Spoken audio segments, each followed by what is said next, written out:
Contemplating the sublime figure of Mary leads us to a celestial garden, where the petals of her devotion unfold in divine colors. She is the mystical rose that perfumes our prayers, the morning star that illuminates our spiritual journeys.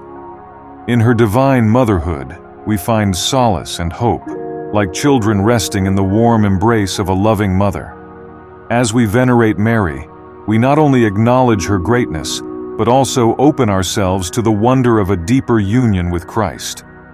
Just as the sun illuminates the moon, Mary reflects the light of the Son of God upon our lives.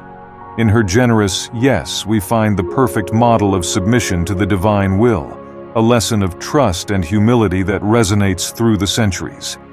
Imagine for a moment Mary weaving the tapestry of salvation history with threads of grace and love. Every event, every encounter, every tear and smile are skillfully intertwined with the hands of our Heavenly Mother.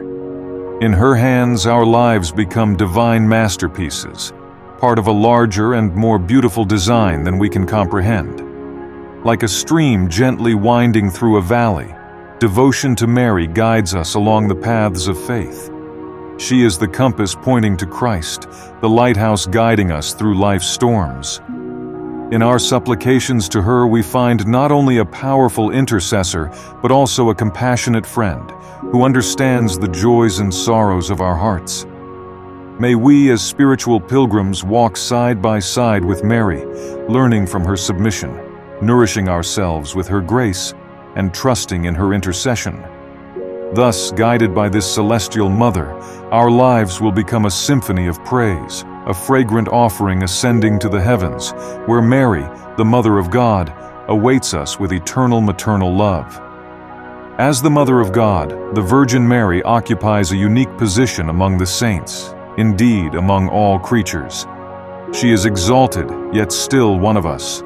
Redeemed by the merits of her Son and united to Him by a close and indissoluble bond, she is endowed with the high office and dignity of being the mother of the Son of God, for which reason she is also the beloved daughter of the Father and the temple of the Holy Spirit. Due to this gift of sublime grace, she surpasses all creatures both in heaven and on earth. At the same time, however, because she belongs to the offspring of Adam, she is united with all those who will be saved. Lumen Gentium, number 53. Mary embraces the will of God and chooses freely to cooperate with the grace of God, thus fulfilling a crucial role in God's plan of salvation. Throughout the centuries, the Church has turned to the Virgin Mary to draw closer to Christ. Many forms of piety towards the Mother of God have developed to bring us closer to her Son. In these devotions to Mary, while the Mother is honored, the Son, through whom all things have their being and in whom it has pleased the Father that all fullness should dwell, is rightly known, loved, and glorified, and all His commands are observed. The Church honors her as the Mother of God, looks to her as a model of perfect discipleship, and asks for her prayers to God on our behalf.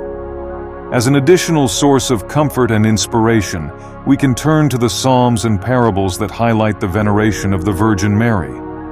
Psalm 45:10 proclaims, "The Queen stands at your right hand, arrayed in gold of Ophir, adorned with precious jewels." This verse emphasizes the exalted position of Mary as Queen beside the King, who is Christ. The parable of the pearl of great value, Matthew 13:45-46, can also be incorporated, representing Mary as this pearl of great worth. Again, the kingdom of heaven is like a merchant in search of fine pearls, who, on finding one pearl of great value, went and sold all that he had and bought it. Just as the merchant recognizes the supreme value of the pearl, we acknowledge the uniqueness and preciousness of Mary in the history of salvation. Additionally, Psalm 34:8 can be invoked to convey the invitation to seek the presence of Mary. "O taste and see that the Lord is good. Blessed is the man who takes refuge in Him."